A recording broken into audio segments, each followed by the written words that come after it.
After cosmate vectors, the next is shuttle vector. The shuttle vector is a type of vector, as the name says, shuttle. It can be used in different kinds of hosts. So shuttle vector is a type of vector which exists in both prokaryotic and eukaryotic cells. These are artificially created. So they can be used in a bacterial cell also, and they can be used in an yeast cell also. What is so important about shuttle vector is that it is such it is engineered in such a way that you can see here it has two ori, one bacterial ori and another yeast ori. That means bacteria can recognize bacterial origin of replication and can start the origin replication process. Similarly, yeast, if the same vector is used in yeast cell, it can recognize its own yeast ori of replication, and then it can also start the replication process. So this is the biggest advantage. The prokaryotic vector which you have studied, they cannot exist and they cannot work in the eukaryotic cells. Earlier it was a problem that prokaryotic one can only be used in the prokaryotes, eukaryotic one designed are used in only eukaryotic. So what scientists have done, overcome they have overcome this kind of restriction, and then they have generated this kind of shuttle vector which had two ori, and these two ori are recognizable by two different types of cells, one prokaryotic and one eukaryotic. So this particular shuttle vector is a very advantageous one because it can be used in two different host species. Clear? All we need to do is to incorporate two ori, one ori for eukaryotic cell and one ori for a prokaryotic cell. Okay, so this is it. Plus what will other thing will have, it will have a selectable marker, the selectable marker for bacteria also and selectable marker for yeast also. They may have the selectable marker, maybe antibiotic resistant gene also, maybe we are incorporating ampicillin resistant, that will act as a selectable marker. So same, see the 4-5 characteristics which I have told you for the vector remains same for each and every vector. If we are talking about, see the question comes in such a way that you need to write down, like if they are asking, need write down a note on shuttle vector. So you will write down shuttle vector have two ori of rep. They are the designed ones, they are engineered vectors which have the capability of propagating, which can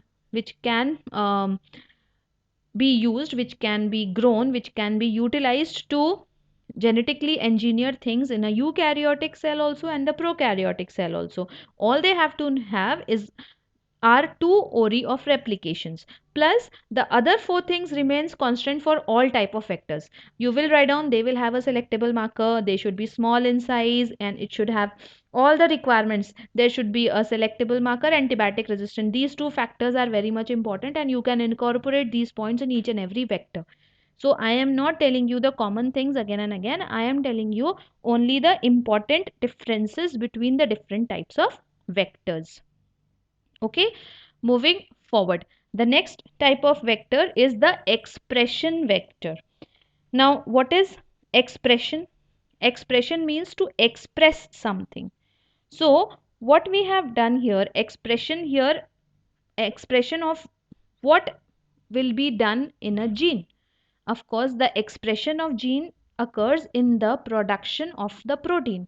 A gene is expressed by producing a protein. A gene expresses itself in the form of protein. Like we express our feelings in the form of words. So similarly, these are starting, the expression vectors are expressing themselves by producing certain kind of proteins. Clear? So here what happens, these expression the quality, the important factor about expression vector is that in addition to the incorporation of the desired gene into the host cell, one important objective of rDNA insert is that to achieve that the introduced gene should be expressed, should express itself, and the proteins are actually formed. We don't want it to be just present there, but the protein should actually be formed. So how the protein will be expressed? The protein will be expressed when we are telling it, giving an order to start the replication process, start the transcription process actually. So transcription process will start only when there is a promoter region. Promoter region you will understand better again when you will study protein synthesis chapter. There is a promoter region which says, which gives the sequence, which gives the order that this particular gene which is followed now should be transcribed and should be producing an expression in the form of protein. So here what happens, these expression vectors are being incorporated by certain promoter sequences which will give the signal for the initiation of transcription. And then when there will be a signal, like here you can see the promoter sequence is there, then this particular gene will start to be transcribed, and here you will have a terminator sequence because you want only this portion to be transcribed again and again and again. Why will we need all the other portions of the DNA to be transcribed? We will not want, because what we actually need is the DNA which is present here in the cloned gene, in the DNA of interest. So we want only the DNA of interest to be cloned again and again, to be expressed again and again. So what we have done in an expression vector, we have incorporated a promoter and a terminator region so that this particular gene of interest is being expressed again and again, and our basic aim of production of large amount of product is achieved. Clear? So expression is a must, and for expression of a gene we need a promoter region to start, to give the signal, yes, this has to be incorporated, this has to be expressed, and then a terminator region. That means here the expression should stop. It is very much different from the origin of replication, because ORI is for only replication of the gene. There are two things. Replication is different from expression. Replication comes from DNA replication, that means DNA will form its own multiple copies, whereas these promoter and terminator region are responsible for expression of the DNA and transcribing, producing messenger RNA from DNA, and this messenger RNA will go to the ribosomes and will produce protein.